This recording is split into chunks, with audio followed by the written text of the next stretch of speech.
Mjadala wa kijanja. Mjadala wa kijanja. Ladies and gentlemen, hichi ni kipindi chenu pendwa kama kisi mlivyozoea, Mjadala wa kijanja. Kama kisi mlivyomuona ndugu yangu hapa, nimeweza kubaki naye na kwa kipindi ambayo tumeweza kufanya naye na wenzetu ambao tumeweza kujadiliana mambo fulani.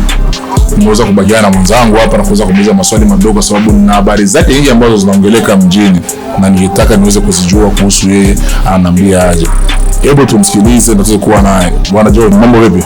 Fresh. Uko fresh? Wewe mwanangu, mimi niko na swali moja sana. Nataka tuweze kujua wewe ni nani na wewe ni mtu wa aina gani? Ningesema asante kwanza kwa yote, na ningependa kuwasalimu wanaotuangalia katika kipindi chetu hapa. Mimi kwa majina naitwa John Machine. Kwa jina la jamii naitwa DJ John Machine. Mimi ni mfanya kazi nyingi tu. Napamba kwenye sherehe mbalimbali, napiga muziki kwenye sherehe mbalimbali. Lakini kazi ambayo nimeshikilia kwa sasa ni kazi ya muziki. Ndio maana nimesema naitwa DJ John Machine. Sasa bwana John, mimi nimekusikia ndugu yangu na nimekupata vizuri sana na umeweza kujieleza vizuri. Ila ningependa niweze kuuliza swali moja. Ni kitu gani ambacho unatarajia kufanya ili heshima yako iweze kuwa mjini au heshima yako iweze kuwa katika watu? Ninatarajia na ninachopenda kufanya katika jamii nipende. Natarajia kufanya mambo mazuri, matamu, yenye uzuri mwingi zaidi ili jamii nipende. Na sitarajii kufanya mambo mabaya yasiyokuwa na faida.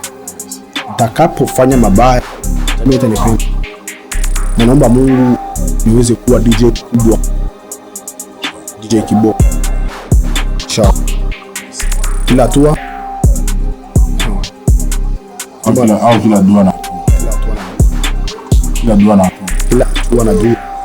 kila tambo na dua.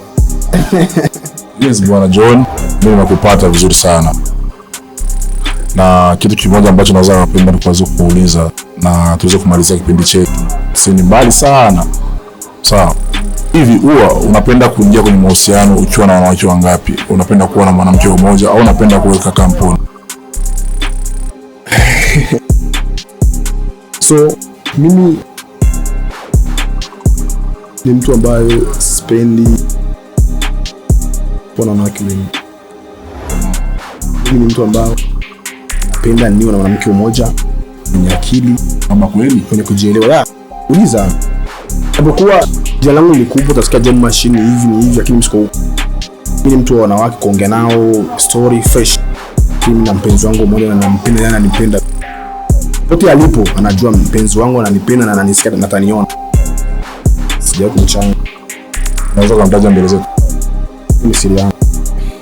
Okay, sawa, no comment. Sasa chukuliwe. No, okay, no comment. Okay, sawa, na imani kuwa unaona kipindi chetu na tumekuwa na bwana John Machine ambaye amejieleza hapa kama DJ John Machine. Ni DJ mkubwa hapa Buyenzi na anaongeleka sana, na baada ambayo nilikuwa nasikia mimi nimekutana ni hizi ambazo ananiambia mimi. Sawa. So kwa hiyo basi tuweze kupatia na muda na tuweze kutafutana tena kwa muda mwingine kwenye mjadala wetu kama kawaida. Siku zote mtakuwa mnatupata, tuko hapa kwenye mitandao yote, YouTube, TikTok, mtatupata pote. Timu ni ile ile. Hata ubadilisha, timu ni ile ile. Sisi ni wanaume. Na timu nyingine ambayo inatupinza sisi, ambayo tunapinzana nayo, ni timu nyingine ni moja, ni ya mwanamke. Timu ni mbili duniani. Kuna timu ya wanaume na timu ya wanawake. Timu ni mbili. Na mshindi anapatikana ni umoja, ni Mungu peke yake. Pamoja sana. Asante sana kuwa nasi. Mjadala wa kijanja. John, pamoja sana brother. Yes man. Asante sana. Peace. Mjadala wa kijanja. Mjadala wa kijanja.